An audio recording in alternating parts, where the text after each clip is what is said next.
Assalamu alaykum muhtaram televizor ko'rguvchilar. Ko'rib atqaninglar Erkin Asiya radiosi Tor televiziyasining haftalik xabarlar programmasi. Mazkur programmamizda mush bir hafta jarayonida Uyg'urlarga doir berilgan bir qism muhim xabarlarimizni eskartib o'tamiz. Men Erkin. Mengil Chekra.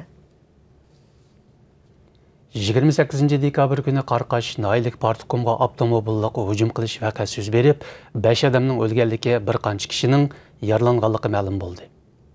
Bu Uyg'ur elida tunji qitim Naylik Partikumga bevosita hujum qilish vaqasi bo'lib, xalqaro taratqularda kuchli inkas paydo qildi. Xitoy hukumatı vaqani terrorlik hujum deb e'lon qildi. Radiomiz 3 nafar hujumchining kimligini aniqlab chiqdi. Yerlik doiralarning oshkorlashicha, hujumchilarning 2 nafari Qarqash noyisining Yava yezisidagi Akufka To'xtu Muhammad Tursun yoz bilan Nur Muhammad Tursun yoz ekan. Yana bir bo'lsa Jahonbog' yezisidan Abdullatif Matqurban ekan. Uyg'ur avtonom rayonlik doiralar tuzib chiqqan diniy asabiylikning 75 xil alomati nomli qo'llanmada aroq tashlashning diniy oshqullikning bir xil beshorati ekanligi bayon qilingan.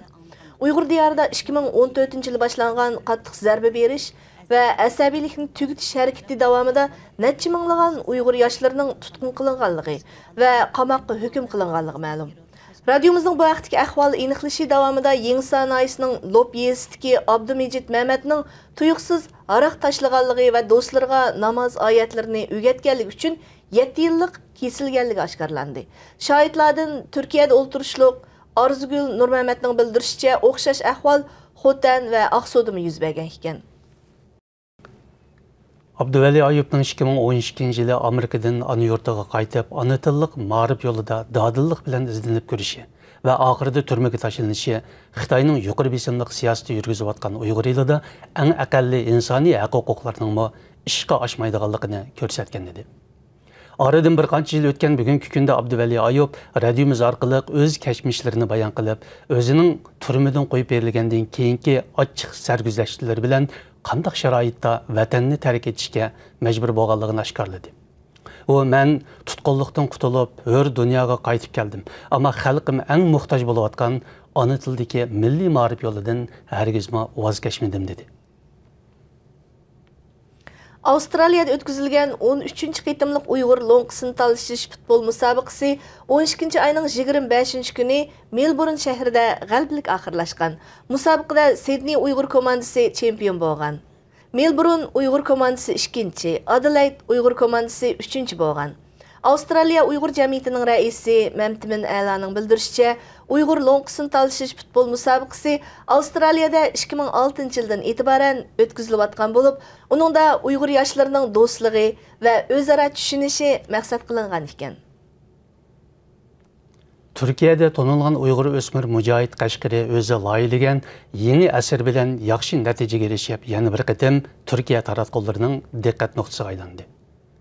Mujohid Qashqari loyihlagan butun kun oftob tushadigan aylanma uy modeli o'tgan hafta oxirida Turkiyada o'tkazilgan Turk dunyosi fan texnika va loyihalash musobaqasida oldingi 100 proyektning qatoriga kirgan va yaxshi bahoga erishgan.